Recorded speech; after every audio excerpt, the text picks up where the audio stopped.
Good morning. நம்ம இன்றைக்கி ஒரு முக்கியமான விஷயத்தை பற்றி பார்க்க போகிறோம்.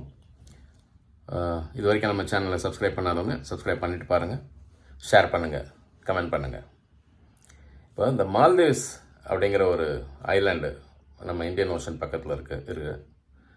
அதுக்கும் இந்தியாவுக்கும் ஒரு உரசல் ஏற்பட்டிருக்கு. இப்போது எதனால் அது ஏற்பட்டது, நமக்கு அவங்களுக்கு உண்டான ரிலேஷன்ஷிப் என்ன இது நாள் வரைக்கும் அப்படிங்கிறத நம்ம ப்ரீஃபாக பார்க்கலாம்.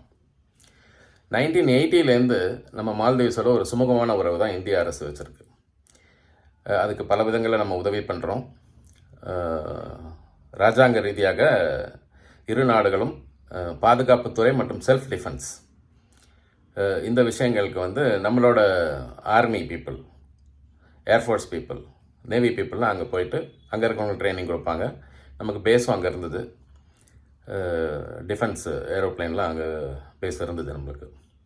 இப்போ ரீசெண்டாக ஒரு எலெக்ஷனில் முகமது முயிஸ் அப்படின்னு சொல்லிட்டு ஒருத்தர் அதிபர் ஆயிருக்கார். அவர் நார்மலாக எந்த அதிபர் புதுசாக வந்தாலும் ஃபஸ்ட்டு இந்தியாவுக்கு தான் அவங்க விசிட் பண்ணுவாங்க. Because we are the strong neighbour for them. அந்த relationship had been continuing for the last 42-43 இயர்ஸாக தொடர்ந்துட்டுருக்கு நம்மளுக்கு.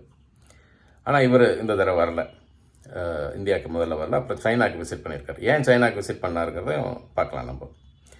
இப்போ ரீசெண்டாக கொரோனா காலகட்டத்தில் நம்ம ஒரு 30,000 வேக்சின்ஸு நம்ம இந்தியா மால்தீவ்ஸ்க்கு கொடுத்து ஹெல்ப் பண்ணியிருக்காங்க ஹியூமனிட்டி கிரவுண்டில். அப்புறம் ஒரு $10 கோடி இந்திய ரூபாய் மதிப்பில் 820 கோடி ரூபாய் without any condition, unconditional help 2022 நம்ம அவங்களுக்கு கொடுத்துருக்கோம். அதே மாதிரி அங்கே ஊரில் இருக்கிற ஸ்டூடெண்ட்ஸு இந்தியாவில் படித்தா அவங்களுக்கு பல விதத்தில் சலுகை கொடுக்குறோம். ஃபீஸில் சலுகை கொடுக்குறோம், விசாவில் ஈஸியாக கொடுக்குறோம். இந்த மாதிரி ஒரு ஃப்ரெண்ட்லி கண்ட்ரியாக இருக்கிறதால we treat them as a very friendly people. அந்த மாதிரி நிலையை தான் நம்ம எடுத்துகிட்டு இருந்தோம் இத்தனை நாள் வரைக்கும்.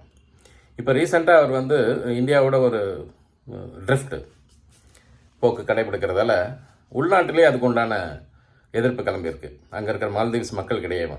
அவங்க என்ன சொன்னாங்க, we have to be always with Indian government தான் இருக்கணும், நம்ம வேறு கவர்மெண்ட் இருந்தால் நமக்கு சரியாக வராது அப்படின்னு உள்நாட்டில் இருக்கிற மக்களும் போர்க்கொடி தூக்குறாங்க. அதெல்லாம் அந்த அதிபர் ஒன்றும் இப்போ காதில் வாங்குற மாதிரி தெரியல அவர். ஸோ அவர் சைனாக்கு போயிட்டு விசிட் பண்ணிவிட்டு பிரதமர் அங்கே இருக்கிற அதிபரை மீட் பண்ணிவிட்டு அவருக்கு உண்டான ராஜாங்க ரீதியான உறவுகள்லாம் வலுப்படுத்த போகிறோம் அப்படின்னு சொல்கிறாங்க. இந்த மீன் டைம் சைனா அதிபர் என்ன சொல்லியிருக்காருனாக்கா, நாங்கள் மால்தீவ்ஸ் கவர்மெண்ட்டை என்றைக்குமே இந்தியாவோட ரிலேஷன்ஷிப்பை கட் ஆஃப் பண்ணுங்கன்னு சொல்லலை. நாங்கள் we want to help them. Trade and commerce increase ஆகணும் ரெண்டு கண்ட்ரிக்குன்றதுக்கு, அந்த விதத்தில் தான் நாங்கள் பேசிகிட்ருக்கோம் அப்படின்னு சைனா கவர்மெண்ட்டில் ஒரு பொதுப்படையாக ஒரு இன்ஃபர்மேஷன் சொல்லியிருக்காங்க. ஏன்னா வேர்ல்டு லெவலில் இது ஒரு வைப்ரேஷன் ஆயிருக்கு மால்தீவ்ஸ் இஷ்யூ. ஏன் மால்தீவ்ஸ்க்கு மக்கள் இவ்வளோ அட்ராக்டிவாக போகிறாங்கன்றதையும் ஒரு பக்கம் பார்க்கணும்.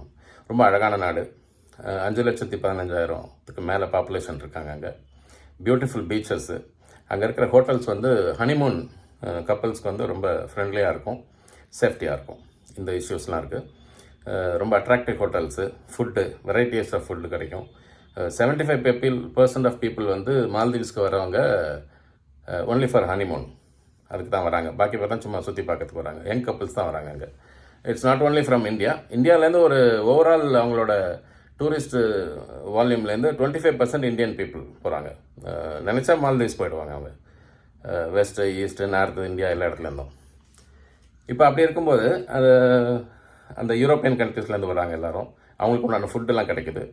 ஸோ ரொம்ப அழகாக இருக்கிறதால ஒரு மினிமம் 1 வீக் ஸ்டே பண்ணுவாங்க நியூ கப்புள்ஸ். அந்த மாதிரிலாம் நல்ல டூரிசம் டெவலப் பண்ணியிருக்காங்க அவங்க.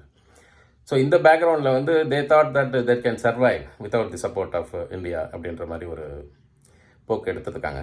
ஒரு 3 கவர்மெண்ட் மினிஸ்டர்ஸ் கூட இந்தியன் கவர்மெண்ட் எகெயின்ஸ்டாக ட்விட்டர், அதான் இப்போ எக்ஸ்ன்னு சொல்கிறோம், எக்ஸ் பதிவுன்னு சொல்கிறோம், அதில் போட்டதுக்கு அந்த கவர்மெண்ட் அவங்களெல்லாம் சஸ்பெண்ட் பண்ணியிருக்கு.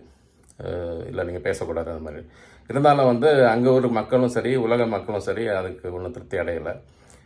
இந்தியாவை நீங்கள் பகச்சிக்கக்கூடாது அப்படிங்கிற ஒரு பொதுவான கருத்து தான் எல்லாருமே சொல்கிறாங்க அந்த மால்தீவ்ஸ் கவர்மெண்ட்டுக்கு. அதே மாதிரி celebrities in India boycott Maldives, புறக்கணிங்க மால்தீவ்ஸை, அங்கே போகாதீங்க, அதுக்கு பக்கத்துக்கு இதில் லக்ஷதீப் போகலாம் இனிமேல் எல்லோரும் அப்படின்னு என்கரேஜ் பண்ணுறாங்க. இதுதான் பேக்ரவுண்டு உங்களுக்கு. இந்த 25 பீச் இருக்குது மொத்தம் அங்கே. ரெண்டுமே ரொம்ப அழகாக டெக்கரேட் பண்ணியிருப்பாங்க. So they have their own strength. அது இல்லைன்னு நம்ம சொல்ல முடியாது.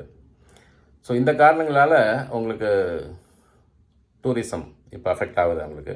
இந்த 25% ஆஃப் டூரிஸ்ட் ஃப்ரம் இந்தியாவிலேருந்து நிறைய பேர் கேன்சல் பண்ணுறாங்க. We don't want to go to மால்தீவ்ஸ்னு they just cancel their bookings. பணம் போனால் பரவாயில்ல, that we don't care about it அப்படின்ற ஒரு ஸ்டாண்ட் எடுக்கிறாங்க.